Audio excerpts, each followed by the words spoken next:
a sexualidade? E as descobertas da sexualidade, né? Tem tanta coisa acontecendo, bissexualidade, pansexualidade, transgênero, não binário, poliamor. Como é que é isso? Ai, ai, da outra live. Podemos marcar outra, mas dá um gostinho. Ah, o que a gente pode dizer é o seguinte: há muitos murmúrios, muitas preocupações em relação a isso. Há muitos equívocos por parte dos adolescentes também. E o que mais há é desinformação, né?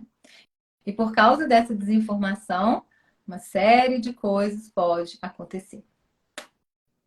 Pode acontecer, por exemplo, pessoas que têm uma condição, né, uma experiência que não encaixa na cis heteronormatividade, são rejeitadas pela família, é o maior índice de suicídio registrado, principalmente na adolescência, porque é a época da impulsividade, é a época que eu preciso pertencer, né? E se eu não sou quem meus pais iriam amar, para que eu vim nesse mundo?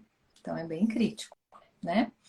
Quando a gente fala de equívocos, a gente tem que prestar muita atenção nos pequenininhos, né? Os 11, 12, 13 anos, eles chegam no consultório e falam: ah, Simone, todo mundo é bi. Tá, como assim todo mundo é bi, né? Claro que não é. Não é sim, né? Você pode ficar com homem, você pode ficar com mulher, etc. Tá, você pode ter escolhas, você pode fazer isso. Agora, há preferências para alguns, há preferências para outros, mas há consciência que às vezes é contra a preferência, né? E a pessoa nega. Então não é que todo mundo é bi. Então só já liquido daí. Aí eu vou, para onde, da onde você ouviu isso? Ah, numa escola, porque todo mundo fala isso na Inclusive, internet, e que é, etc, né? inclusive é uma forma dele conseguir participar de grupo. Muitas vezes ele querer falar do assunto, ou querer pertencer de um joguinho lá de causa e consequência, aquele negócio da garrafa do jogo da verdade, né? Então, assim, tudo tá indo. Mas mais eu falo em termos do que eles pesquisam, né? Então, eles ficam com essa dúvida e começam a pesquisar e vão cair em várias coisas que às vezes eles não têm nenhuma competência para perceber, né? Alguma criança ainda está no meio de alguém que já virou para a adolescência. Então, aqueles que estão mais despertados para a sexualidade já estão comentando esses assuntos, e aquele que ainda é criança tem a mesma idade, mas ainda não tem a maturação. Vai ficar perdido naquilo ou vai ficar com um grilo na cabeça em relação àquilo, que pode ir por anos, se o pai, a mãe, se alguém não vier esclarecer para eles. E o problema é que nem o pai e a mãe sabem esclarecer, porque parte de um preconceito, ou parte de uma desinformação, ou parte daquilo que ouviu na sua própria educação, e fica todo mundo perdido. Então, o fato é que, para resumir, né, a gente está chegando aí no final, para resumir, os pais têm que saber lidar com os filhos, saber que muita coisa pode acontecer até de forma fluida no sentido da identidade, da formação da identidade. E nós estamos dizendo da identidade como um todo, não só da identidade sexual, né? E quando se trata da identidade sexual, esse acolhimento, né, no primeiro momento, saber que os pares de iguais, ali pelos 11, 12 anos, é a coisa mais natural que existe. Desde que o mundo é mundo, e isso não diz de bissexualidade, isso não diz de homossexualidade, isso diz de uma faixa de desenvolvimento, de uma experimentação, já com intenção sexual, mas sem autopercepção de identidade, que isso só está começando. Então, uma experiência não determina uma orientação de desejo, tá?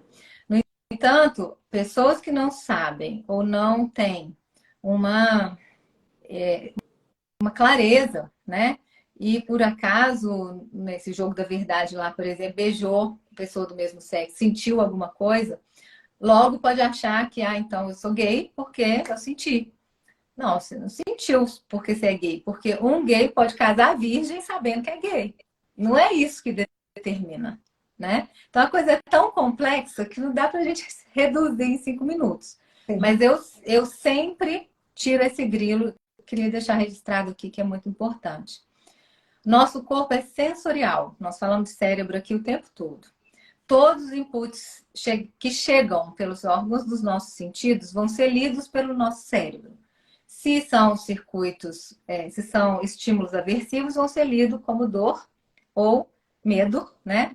Coisas aversivas. Se são coisas agradáveis, vão ser lidos como agradável ou coisas prazerosas. Então, se você tem um estímulo que, ao longo daquele desenvolvimento cerebral que eu falei, que já caiu uma chuva hormonal, tá tudo acontecendo, e você vai ter um estímulo, seja ele vindo de um oposto ou de um do mesmo sexo, seu corpo vai responder. Isso não vai determinar aquilo que você é. Isso é muito importante. Porque como eles não têm a informação, porque o corpo sentiu, eles acham que aquilo ali diz respeito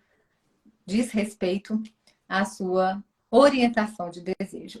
Cláudio, isso é tão grave que ultimamente eu tenho recebido adultos completamente desorientados, preocupados e até confusos em relação a como eles se percebem em relação às coisas que os excitam perante filmes pornográficos. Uhum. Então, se um adulto que já está formado se conhece, percebe sua identidade de um jeito e etc., e lá, ao assistir alguma coisa, percebe uma reação e aquilo é capaz de causar conflito, imagina um adolescente.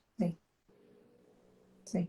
Acho que quando você traz, né, essa informação para os pais e para o adolescente, do fluido, né, da construção, de que sentir a sensação não te define, né, já é como se abrisse um espaço para respirar.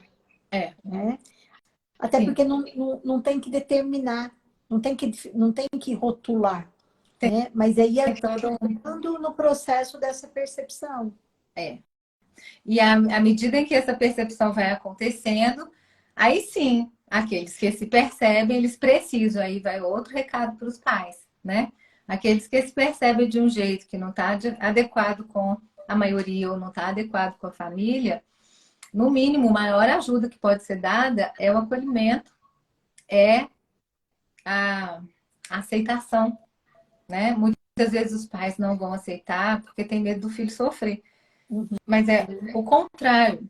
A não aceitação da família é muito mais grave no sofrimento de quem tem uma letrinha aí nessa sigla do que qualquer não aceitação lá de fora. Porque a gente não estava falando do engajamento social, do apego, do vínculo, da necessidade de pertencimento. Ela é primária, né? Ela é original. A gente nasce precisando disso, inclusive, para sobreviver, né? Então, quando isso está em jogo, quando isso está em risco, o maior sofrimento é esse, porque não é apenas um desamparo de um amigo que praticou um bullying, né? É um desamparo de que eu já sou diferente, eu não pertenço. E aquela pessoa que eu gostaria que me amasse, que eu aprendi, né, que eu posso contar, não vai me amar mais se eu não sou o que ele gostaria, isso é muito grave, é onde leva muitos ao suicídio, né? Então é muito complexo, não dá pra gente discutir assim em 5, 10 minutos, por isso que eu brinquei, parece precisar de uma live.